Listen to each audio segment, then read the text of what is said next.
네, 안녕하세요. 대관령바람입니다. 정말 시간이 빨리 가죠? 이 투자는 모두들 잘 하고 계신지 궁금하네요. 저는 재미있게 하고 있고요. 존슨앤존슨의 실적이 나왔으니까 또 주주니까 간단하게 한번 살펴보도록 하겠습니다. 존슨앤존슨은 3분기 238억 달러 매출을 올렸습니다. 갭 기준으로는 이 1.9% 성장이고 이 오퍼레이셔널 기준으로는 이 8.2% 성장으로 준수합니다. 지역별로 보면 모든 지역에서 보시는 것처럼 성장을 했고 특히나 미국 시장에서 리포트 기준으로도 이 존슨앤존슨이 이 4% 성장을 일궈내면서 강력한 방어력을 보여줬습니다. 이 강달러 체제임을 감안하고 이 미국 이외 지역의 실적을 보면 이 탄탄한 수요 성장을 느낄 수가 있습니다. 인플레이션이다 금리 인상이다 뭐다 하는 와중에 실적을 보면 우리가 집중해야 할 것은 이 외부 변수가 아닌 이 상황을 타개해 나가는 기업임을 다시 한번 상기하게 되죠.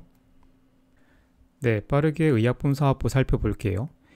의약품 사업부를 보면 이 존슨앤존슨의 주력 분야인 이 항암제 사업부와 이 면역질환 제품들은 성장을 지속했고요. 나머지 이 신경계 그리고 심장대사 감염질환 제품들도 이 자기 몫을 다 해냈습니다. 다만 이 제품별 매출과 상황을 놓고 보면 이 약한 고리도 확인이 되죠.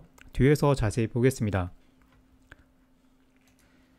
뭐니 해도 이 존슨앤존슨의 매출 성장률의 강력한 드라이버는 이 다발골수총 치료제인 이 다잘렉스입니다. 이 3분기 드디어 이 분기 매출 20억 달러 고지도 넘어섰고 이 3분기까지의 매출 총합은 이 59억 달러로 한화로는 8조 4,104억 원으로 이 전년 동기 대비 이 42%라는 폭풍 성장을 일궈냈습니다. 현재 계속해서 신규 데이터가 발표되고 있고 올해 다잘렉스의 10조 매출 고지는 거의 확정적입니다. 이 두 번째로 2018년 FDA 허가를 받고 저도 앞선 영상에서 다뤘던 이 거세 저항성 전립선암에 쓰는 이 얼리다의 매출이 부스팅 되고 있습니다.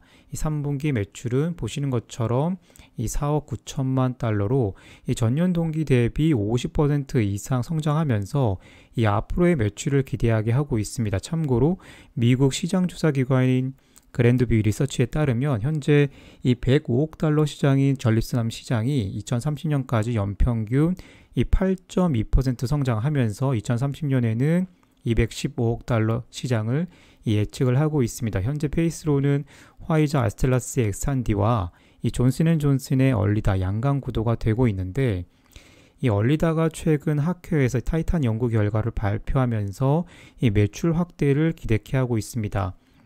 3분기까지 이 13억 4천만 달러 매출로 이 존슨앤존슨은 향후 얼리다의 매출이 이 50억 달러까지 보고 있는 것 같고요.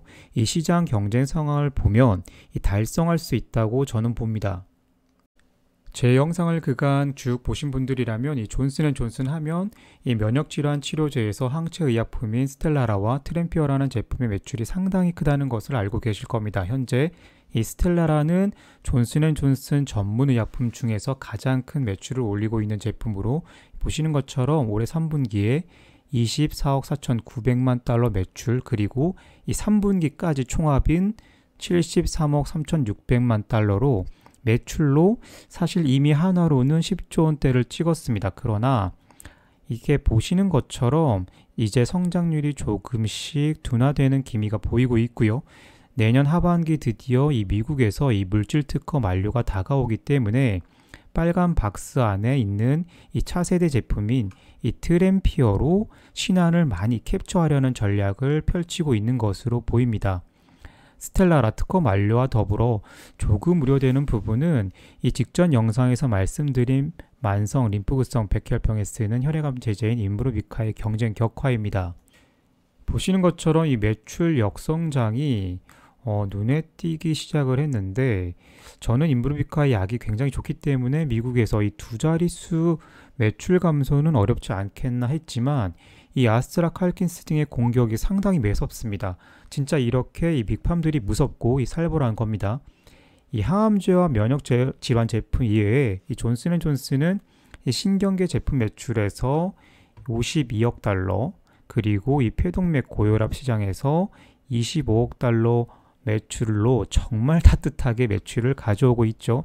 이 경영진 입장에서는 이 순환기를 포함한 대사질환 영역 그리고 이미 중요하다고 평가되는 여기 이 감염질환 분야는 규모에 비해 경쟁력이 약한데 이 부분에 대한 M&A나 전략적 제휴 등이 시급하지 않나 합니다. 경영진의 결정을 기다려 봐야 되겠죠. 메드텍으로 통합한 이 의료기기 파트를 한번 보도록 하겠습니다. 존슨앤존슨의 메드텍 사업부의 매출은 67억 8,200만 달러로 이 전 부문 모두 고르게 성장을 했습니다. 역시나 이 전년 동기 대비 성장의 원인은 코비드19 감소로 인해서 수술이나 이 시술 등의 프로시저가 정상화되고 있는 것에 기인한 바가 큽니다. 그렇지만 단순히 이 프로시저가 정상화됐다고 그 매출이 그냥 나온 것이라고 보면 오산인 것이 존슨앤존슨의 메드텍 각 분야는 정말 강력하면서 분산이 잘 된 매출 구조를 가지고 있습니다. 인터벤셔널 솔루션부터 보면 3분기 매출은 이 10억 달러 매출로 누적 합계로는 32억 달러가 넘습니다. 매출 이 성장률도 준수하죠. 이 한 사업부만으로도 매출 수준은 글로벌 한 개 기업이 나옵니다. 여기에 정형외과 각 파트의 모든 것을 제공하는 존슨앤존슨은 뛰어난 해자가 있습니다. 보시는 것처럼 고관절, 무릎, 외상, 그리고 척추와 그의 모든 정형외과 파트에 필요한 메드텍을 모두 제공할 수 있는 회사가 존슨앤존슨이고 이런 토탈 솔루션이 가능한 업체는 글로벌에서 봐도 의료기기만 전문으로 하는 최대 회사인 메드트로닉 정도입니다. 메드텍 부문에서 이 존슨앤존슨이 따뜻하게 매출을 올리고 있는 부문이 이 안과 파트고 보시는 것처럼 우리가 잘 아는 아큐브 렌즈를 포함한 이 안과 파트 매출은 3분기 이 12억 달러 매출이 넘습니다. 여기서 따뜻하게 캐시플로우 역할을 잘 해주고 있는 거죠. 네, 말을 많이 했더니까 힘드네요. 안구정화 좀 하고. 마귀가 들렸네. 마귀가 들렸어. 2022년 3분기 존슨앤존슨의 재무 현황을 보면 드디어 현금과 이 부채의 넷넷 상태도 넘어서서 부채보다 현금이 더 많은 완전 순현금 상태에 들어섰습니다. 이거 정말 놀라운 일이고요. 미국 회사 재무를 좀 보신 분들은 이 단박에 눈치를 채시겠지만 미국 각 산업 최대 기업들은 물론 이 회사채 형태이긴 하지만 부채가 상당히 크고 순현금 상태의 밸런스 시트를 가진 기업은 거의 없습니다. 없다고 봐도 돼요. 그런데 이 존슨앤존슨 올해 3분기까지 보시는 것처럼 연구개발에 이 100억 달러를 쓰고 주주들에게 배당금으로 87억 달러를 지급하고 자사주 매입으로 20억 달러까지 쓰고 난 다음에도 불구하고 이 130억 달러의 잉여 현금 흐름을 만들어내고 있습니다. 정말 미쳤죠? 그런 회사가 이 밸류에이션이 비싸지도 않다는 게 더 아이러니합니다. 자, 이제 그러면 컨퍼런스 콜에서 나온 이야기도 한번 정리해 보도록 하겠습니다. 이번 컨퍼런스 콜 내용은 정말 투자에서 중요한 의미를 가지는 내용이 있으니까 한번 주의 깊게 보시면서 이 생각해 보시면 좋으실 것 같습니다. 우선 이 존슨앤존슨은 매출 대비 15%가 넘는 돈을 연구개발비로 투자하고 있고 이것은 이 핵심 사업인 제약과 메드텍의 미래에 투자를 하고 있습니다. 15%가 단순히 이 숫자로만 표시할 게 아니라 절대적인 금액을 생각해 본다면 매출액이 100조가 넘는 회사가 이 정도 투자하고 있다라고 감을 잡으셔야 되겠죠. 네, 여기네요. 저는 이걸 보고 정말 이게 내 생각과 동일하다라고 했었는데 한번 보면 우리의 비즈니스의 역사가 136년임을 감안할 때 요새같이 우리에게 유리하지 않은 거시경제 상황이 그리 낯설지만은 않다라고 합니다. 우리는 이러한 도전과 변동성의 기간을 통해서 입증된 이 레코드가 있다라고 했습니다. 그러니까 어렵고 어려운 상황이 처음도 아니고 그러한 상황에서도 우리는 이 성장과 수익을 통해서 지속 가능성을 입증했다는 거죠. 그게 바로 기업의 존재 이유니까요. 어떻게든 이 자본의 확대 재생산, 제가 누차 입이 닳도록 이야기하는 바로 그겁니다. 컨퍼런스 콜인데 이 투자와 관련한 계속 좋은 이야기를 합니다. 그러면 어떻게 지속 가능한 성장을 해올 수가 있고 앞으로 할 것인가? 바로 그 부분이죠. 바로 이 다각화된 포트폴리오. 우리도 필요하죠.